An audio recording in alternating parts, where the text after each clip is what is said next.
इस कार्यक्रम के पुण्यार्चक हैं सिद्धांत Jain civil line Delhi, Savita Sagar Jain Rishabh Vihar Delhi, engineer Anil Archit Jain Shyam enclave Delhi, Shrimati Manju Vinod Jain Gurgaon, Naresh Kumar यश जैन बड़जात्या हौज खास दिल्ली, स्वर्गीय उमा जैन की स्मृति में डॉक्टर वीपी जैन अमेरिका, आराधना संचय ग्रीन पार्क दिल्ली।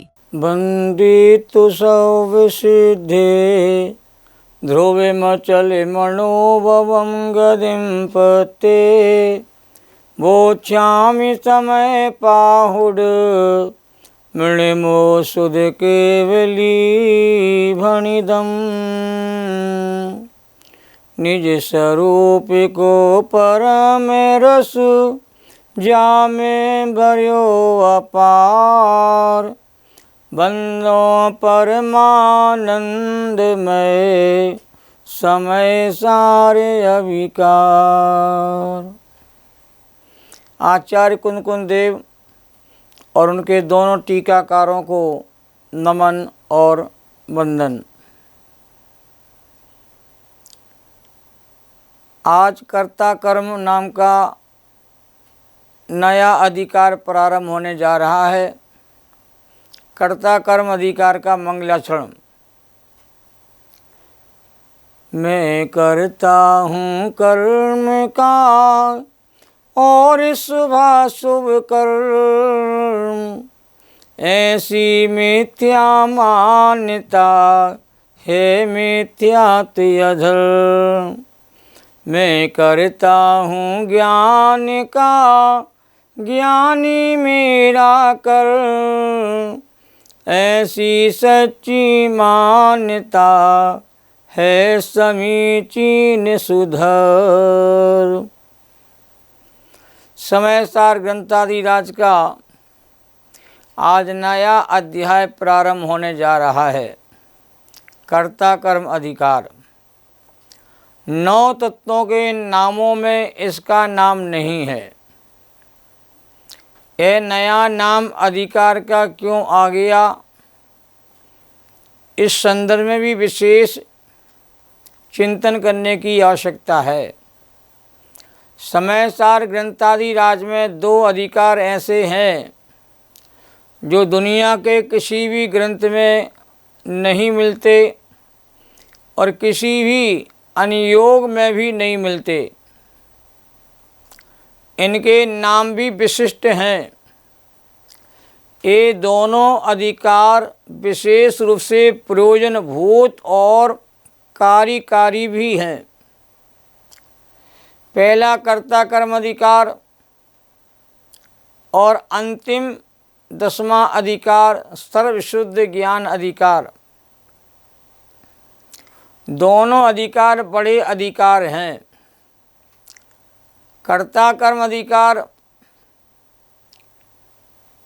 69 गाथा से लेकर के 144 गाथाओं तक फैला हुआ है। इस कर्ता कर्म अधिकार में 76 गाथाएं और अंतिम सर्वशुद्ध ज्ञान अधिकार में 108 गाथाएं हैं। और समय सार के सभी अधिकारों में ये दोनों अधिकार बड़े अधिकार माने जाते हैं। अचानक ये अधिकार कैसे आ गया, इसके पीछे भी एक अद्भुत रहस्य है। जैसे संसद सत्र के चलते समय देश में अचानक कोई नई घटना घट जाती है तो संसद में क्रमशः होने वाली चर्चा को रोक करके विपक्ष काम रोको प्रस्ताव लेकर के आता है और सबसे पहले इस ज्वलंत समस्या पर, महत्वपूर्ण विषय पर चर्चा करना चाहता है। तो संसद में सभी चर्चाओं को रोक करके नए विषय पर चर्चा प्रारंभ हो जाती है। बिल्कुल ऐसे ही जीवाधिकार पर विस्तार से चर्चा करने के बाद आचार्य देव और तत्वों की चर्चा को रोक करके जीवन में चलने वाली सबसे बड़ी मिथ्यात्व की भूल जो आज तक जीव को पकड़ में नहीं आई, उस भूल का सुधार भी नहीं किया, उस भूल को जड़ मूल से हटाने के लिए इस काम रोको प्रस्ताव की तरह कर्ता कर्म अधिकार का सृजन आचार्य देव ने किया। मिथ्यात्व की भूल अनेक प्रकार से काम करती है।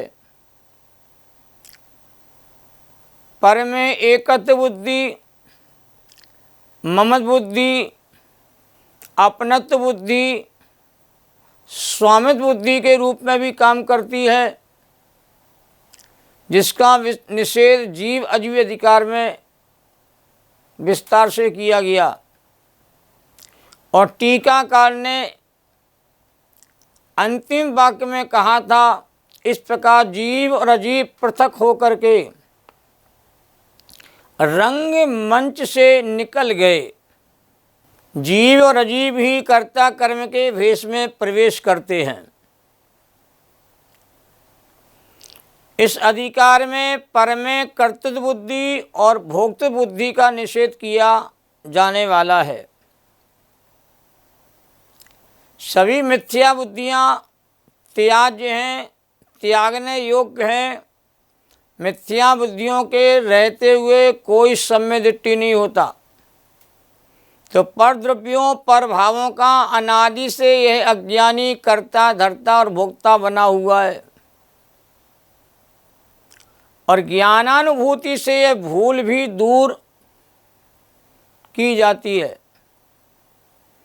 जैसे पके फोड़े पर ठंडा पानी पड़ने से वह फोड़ा फूट जाता है, मवाद निकल जाती है और जीव को शांति मिलती है। वैसे ही तीर्थंकर भगवंतों और आचार्य कुंदकुंज जैसे महान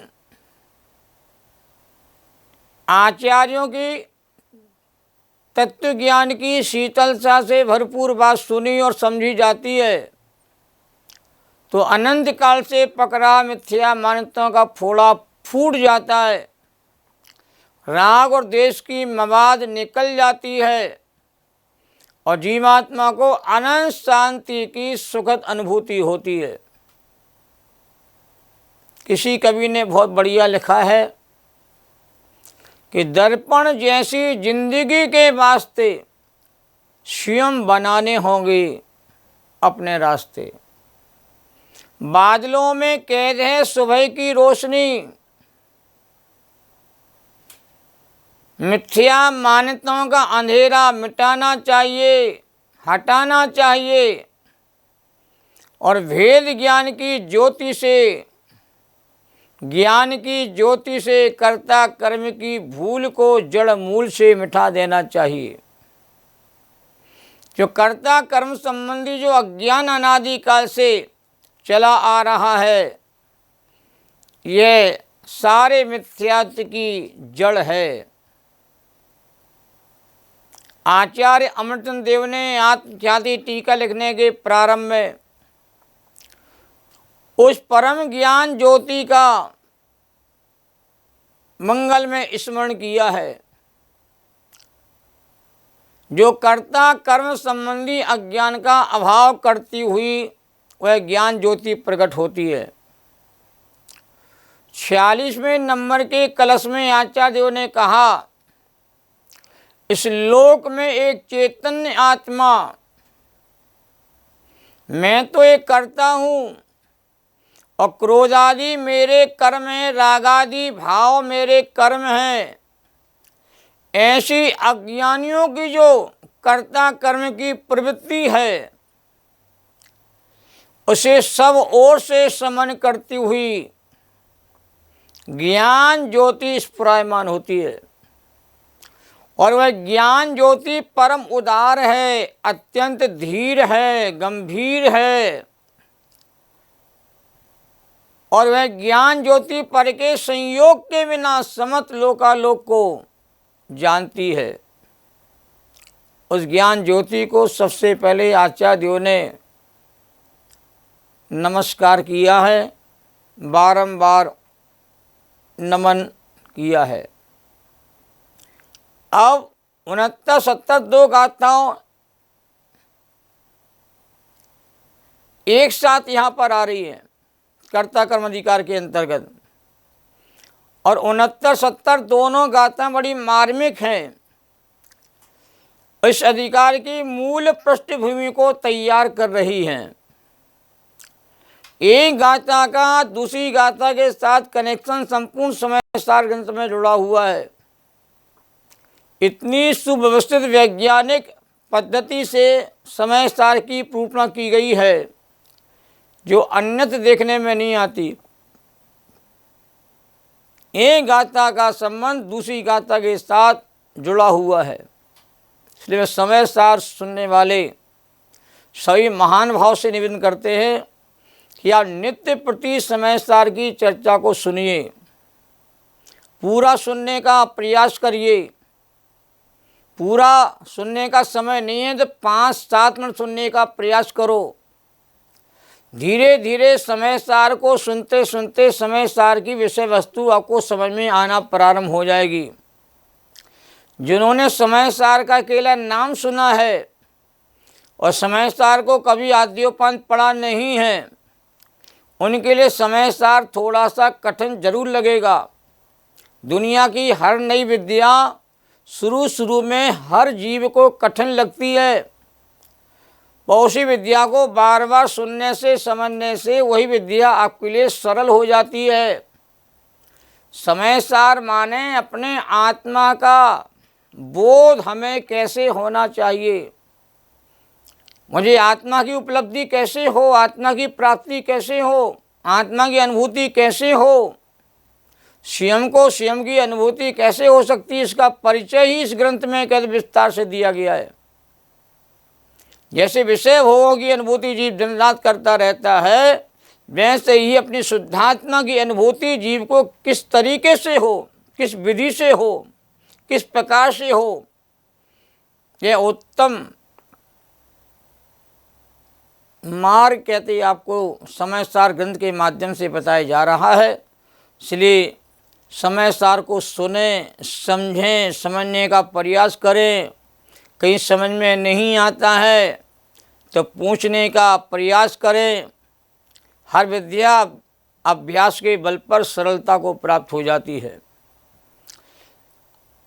अब आचार्यों इन दो गाथाओं में यह बात कहना चाहते हैं कि जीव के कर्मबंध कैसे होता है।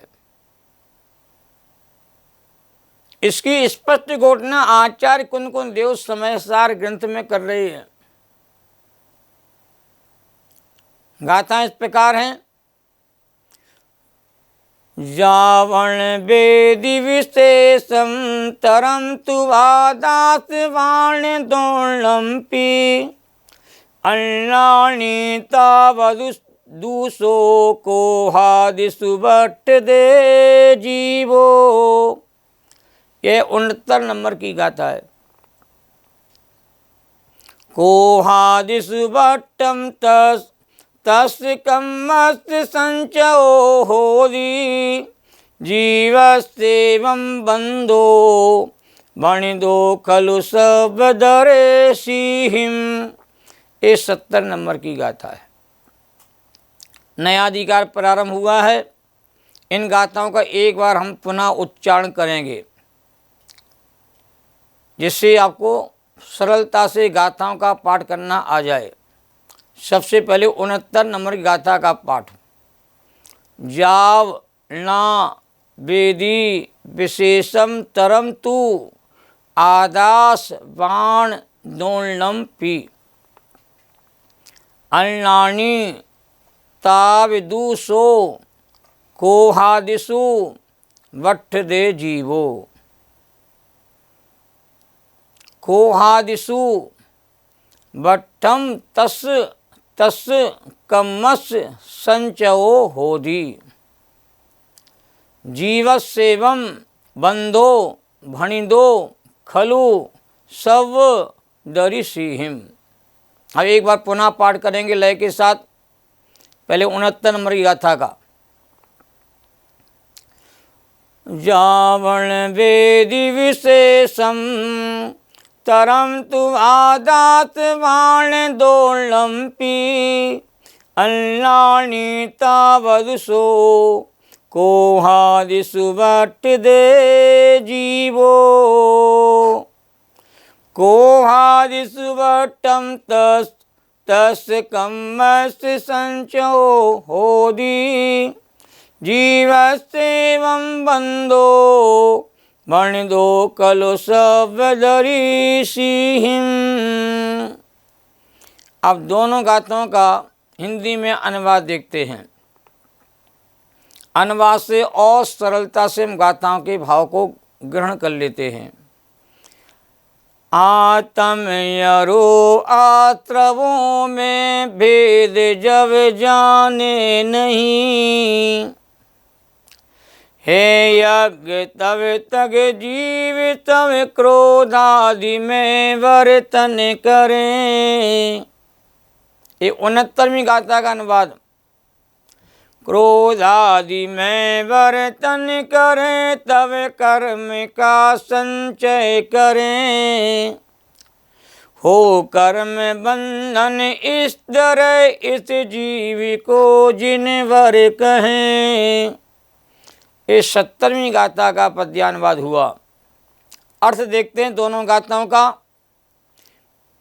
जीव जब तक आत्मा और आश्रव दोनों के ही भिन्न भिन्न लक्षण और भेद को नहीं जानता, तब तक यह जीव अज्ञानी क्रोधादिक आश्रव भावों में प्रवृत्त रहता है। और क्रोधादि के आश्रम में बरतते हुए उसके कर्मों का संचय होता है, कर्मों का बंध होता है। वास्तव में जीव के इस प्रकार कर्मों का बंध सर्वदर्शी सर्वज्ञ देवों ने कहते कहा है। अब दोनों गाथाओं का यहाँ पर सामान्य अर्थ यहाँ पर किया। गाथा में विशेष शब्द यहाँ पर आए हुए जिसकी हम विशेष चर्चा करना चाहते हैं।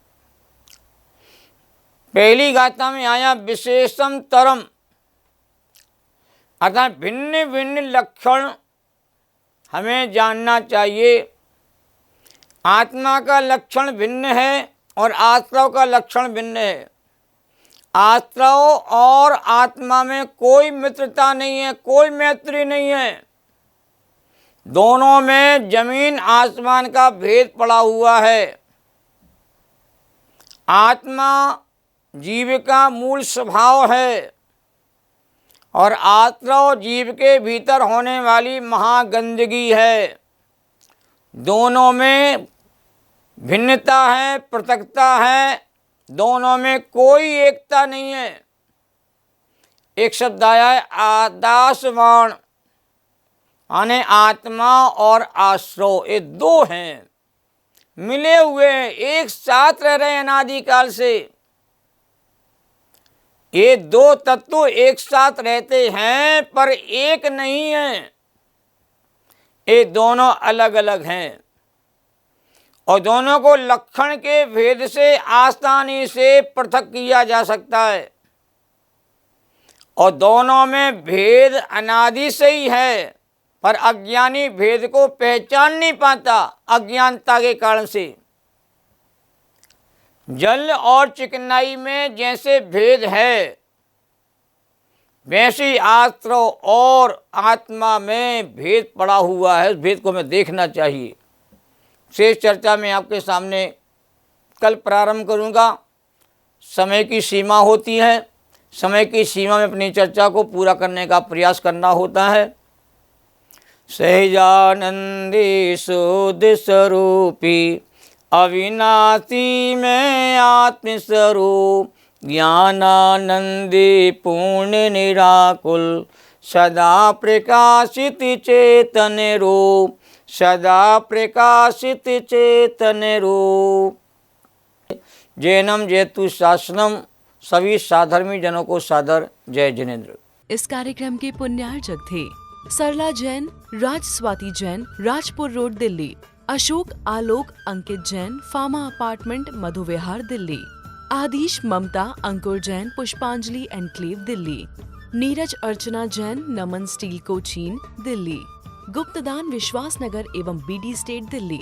Sunita Sachin Jain, Shri Ram road, Delhi. Adinath capital service, Daryaganj, Delhi.